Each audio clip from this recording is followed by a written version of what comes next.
A few years ago, I shared my ultimate espresso martini video, and with almost 300,000 views and counting, it seems like that recipe was a really useful one for a lot of you. Since then, I've learned so much. I've added new techniques to my arsenal. So today, I'm going to show you my brand new ultimate espresso martini. Because my perfect espresso martini will obviously be different to your perfect espresso martini.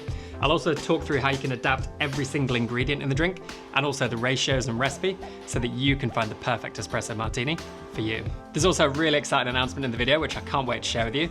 Something I've been working really hard on for a couple of months now. So stay tuned for that and let's make my new ultimate espresso martini. All right, welcome back to the channel, everybody. If you're new here, this channel is all about coffee and cocktails and bringing the two together. And I've actually won 2 world championships in coffee cocktails. And this platform is a really good place to kind of share everything I learn with you to help you make better drinks. So at the heart of any great espresso martini should be amazing espresso. And I really believe that fundamentally an espresso martini should celebrate everything you love about coffee, building an interesting frame around the amazing espresso at the core of the drink. With that in mind, I asked myself the following questions. What does the perfect espresso look like to me? And how can I build around it to kind of elevate the espresso at the heart of the drink in the form of an espresso martini? And I came to the following conclusions. I want to be focusing on the flavors of big, ripe, fresh fruit, things like raspberry and strawberry, but also tropical fruit, which I love in an espresso, things like pineapple, mango, and passion fruit. And I think any great espresso needs that kind of subtle, classic chocolate note in some way.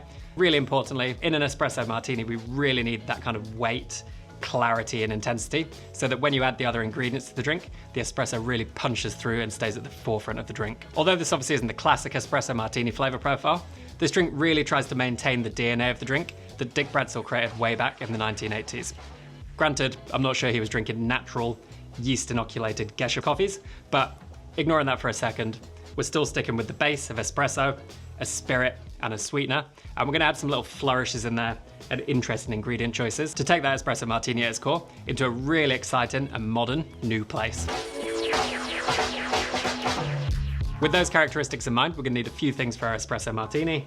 First of all, espresso. Obviously, this is the beating heart of the drink, so make sure you love it. We're gonna need a spirit of some kind. I'm going with rum.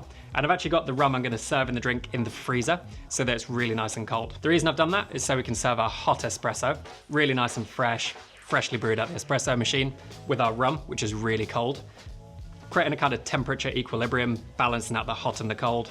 The rum won't freeze, the espresso will be nice and warm. So when we add it to our espresso martini and the ice, we're not gonna over dilute the drink. We're gonna need some kind of sweetener for our espresso martini. I'm actually going with a really interesting one, which is cascara syrup, which I'll talk more about later. I'm using this a lot at the moment and getting really good results, and I think it works perfectly in this drink. And then we'll need some kind of seasonings for our espresso martini. I'm going with saline solution, but I'll talk through all the options we have later. Get a glass in the freezer, really nice and cold. And all these ingredients, everything I used today, I'll link in the description below so you can pick them up yourself if you want to. And now let's make the new ultimate espresso martini, in my opinion. So when I was looking for a coffee for our espresso martini, with those characteristics in mind, fresh fruit, tropical fruit, milk chocolate, loads of intensity and loads of texture, I found it in a truly exceptional coffee. It's a Gesha variety produced by Edison Agote at La Quebraditas in Colombia, and it's roasted by the amazing team at A Matter of Concrete, who buy some extremely delicious coffees, roast them fantastically well, and it's undergone a very complex and extremely precise 8-step processing method, which can be summarized as rehydrated, yeast-inoculated natural processing. You don't need to fully understand what that means. The most important thing to look for here is flavor notes. So this has exactly the flavor notes we're looking for: pineapple, fresh fruit, milk chocolate, texture and intensity. So this is absolutely ideal. This is obviously a very specific coffee, but do not be put off by that. You can make an espresso martini with any coffee in the world that you love. Just look for the flavor notes that you want to impart into your espresso martini, and you can build around those. And if you don't have an espresso machine at home, go to your local cafe. Ideally look for one with a slayer, which I'll talk about in a second. Pick up an espresso, carefully take it home, and then you can build your own espresso martinis. Because this is obviously a very special coffee and one that I've not had before, I dialed it in using the manual mode on the Slayer Steam single, and then once I found a recipe I was happy with, I saved that to a position so I can repeat it back essentially until the coffee's gone.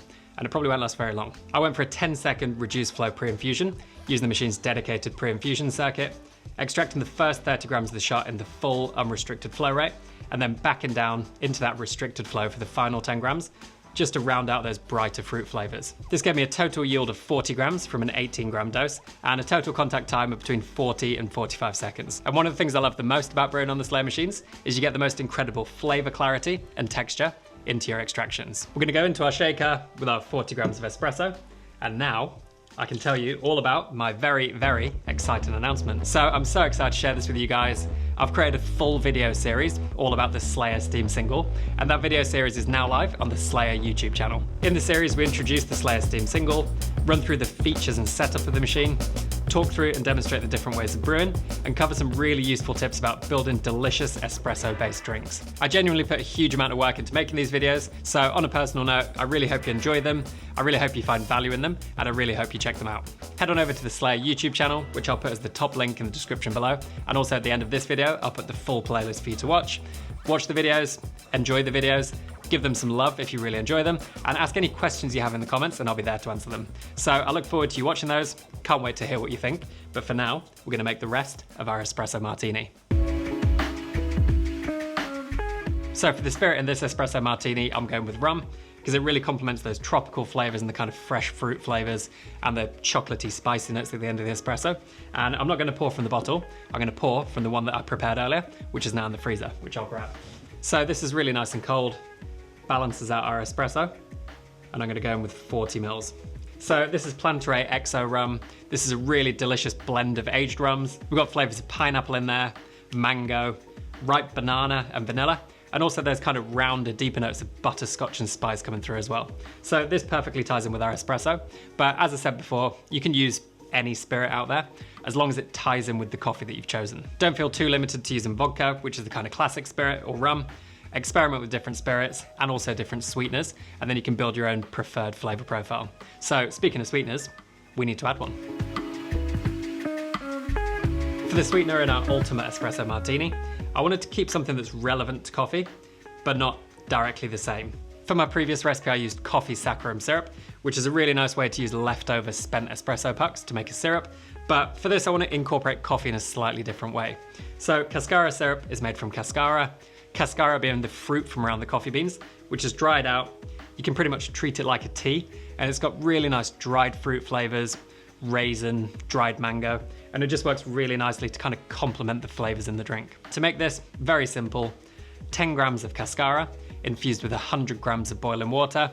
I actually agitate this for around about 4 minutes, just constantly swirling it so you really get those deep fruit flavors infused into the water, whilst also keeping the water quite nice and warm. Then I add 100 grams of golden castor sugar, fully dissolve this, strain out the cascara, and you're left with this delicious syrup, which is really versatile. I've been experimenting a lot with this recently, so expect to see more of this, and I've added 15 mils of this. Again, if you prefer drinks a little bit sweeter, add a little bit more.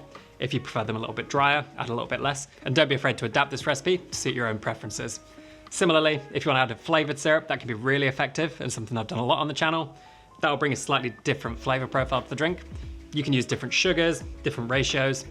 This is really very much a template, but this particular version, I'm really, really happy with. So now we've got espresso, we've got our spirit, we've got our sweetener. We can start seasoning the drink, which is a little bit interesting, a little bit different to most kind of other espresso martini recipes, but I think really, really powerful. Aside from coffee, this is probably my most used ingredient on the channel, and this is saline solution. So this is essentially salt dissolved into water, 1 part salt to 5 parts water, and in an espresso martini, it's just a really nice bridge between all those big flavors, making everything pop. Doesn't make the drink taste like salt, but it just ties it all together really nicely. So this is one form of seasoning, but there are many others you could use. You could use vanilla extract to really round out the drink, soften any sharp edges and add that subtle vanilla flavor. You could use acid booster, which is a really powerful tool I've been experimenting with loads recently. Essentially, this brings out the fruit flavors in the coffee, but you do need to be careful not to overdo this. I think 0.3 grams is kind of the upper limit with this before getting too sharp and sour. Or you could even add bitters. So a lot of the coffees people are drinking today don't actually have much bitterness. A little bit of orange bitters is really nice, maybe some kind of classic aromatic bitters, if you want to bring through those more traditional bittersweet notes in an espresso martini. So don't be afraid of seasoning drinks, it's really powerful, something I do all the time. But now we can shake up our espresso martini. So now we've got everything we need for our espresso martini. This part, the shaking and service, can completely make or break the drink. So I've actually got 5 very quick tips. Number 1, use good quality ice. Make sure it's not melty or wet, which you can see in here. Number 2, use plenty of ice, which is really important to avoid over diluting the drink. More ice melts more slowly and gives you that really nice texture. Speaking of texture, number 3, shake the drink really, really hard and really fast to really kind of emulsify it and whip it up and get that foaminess and moussey texture. Number 4, tying in with temperature. Make sure your glass is frozen so it's really nice and cold when you pour into it. And then number 5, fine strain your drink to remove any ice shards. And there you have my ultimate espresso martini.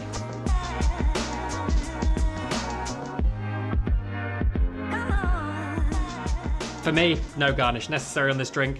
I think that real nice cascading texture in the frozen glass is beautiful enough. So let's dive into the tasting. Cheers. The really nice thing about this is it tastes like the coffee that's in it. And that sounds obvious, but it's kind of not. With a coffee this unique, all those fruit flavors, tropical fruit, definitely that kind of chocolate mousse texture.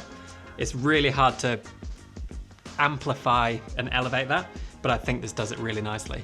It's got the most amazing texture. It's light, it's airy, it's fluffy, and I think it just builds a really nice frame around the amazing espresso at the heart of this drink. So I can't stress this enough. This is a template. Add your own coffee, your own spirits, your own sweeteners, and your own kind of seasonings. See what you come up with, and I think you can have a really good time experimenting with the huge plethora of flavors that are available to us in the world of espresso. So speaking of espresso, here is that Slayer video series, which I'm really excited to share with the world. Give it a watch, give it some love, drop me some comments, let me know what you think. And as well as subscribing to this channel, make sure you subscribe to that Slayer YouTube channel so you don't miss any future videos. I really hope this has helped you create your ultimate espresso martini and that you enjoy whatever you come up with.